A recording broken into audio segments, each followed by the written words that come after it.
Narito ang mga karaniwang senyales na may kabit si Mister. Paalala, hindi ako eksperto, ngunit base lamang ito sa aking karanasan at gusto kong ibahagi sa inyo dahil baka may ginawa ng kaduda-duda ang iyong mister. Number 1. Pagbabago sa katawan. Kung dati ay tamad siyang maligo, magsipilyo dahil abala sa mga trabaho at paghahanap buhay para sa pamilya, kaya nasanay na siyang walang heartbeat sa kanyang katawan, ngunit bigla na lang nag-iba ang ihip ng hangin. Araw-araw na siyang naliligo at nagpapabango, at nag-iba na rin ang kasuotan. Number 2. Palagi na siyang walang oras sa iyo. Kulang ka na sa atensyon ng asawa mo dahil madalas nang late sa pag-uwi galing sa trabaho.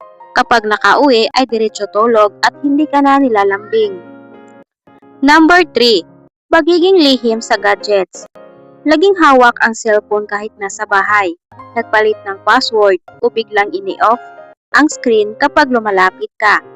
Ayaw niyang ipahiram sa iyo ang kanyang cellphone. Number 4. Emosyonal na paglayo.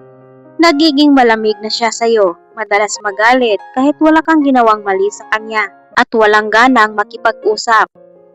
Number 5. Mahaba ang kanyang oras sa labas ng bahay. Madalas siyang may lakad kahit wala namang importanteng gagawin at halos gabi-gabihin na sa pag-uwi. Number 6. Hindi ka na sinusuyo. Kapag nag-aaway kayo ay hindi na siya gumawa ng paraan para magkaayos kayong dalawa at hindi ka na sinusuyo kapag galit ka sa kanya. Hinayaan ka lang sa emosyon mo hanggang sa magiging okay ka na. Number 7. Walang gana sa kama. Bihira na siyang makipagtalik sa iyo dahil doon na siya sa kabit na a-attract. Para na kayong mga estranghero na magkatabi sa kama na walang nangyari magdamag. At kung may napansin kang mga senyales na yan sa iyong mister, nako, kabahan ka na. Ngunit lagi mong tandaan na ang mister na kontento sa kanyang misis ay hindi yan maghanap ng iba. Kaya deserve mo ang lalaking totoong nagmamahal sa iyo.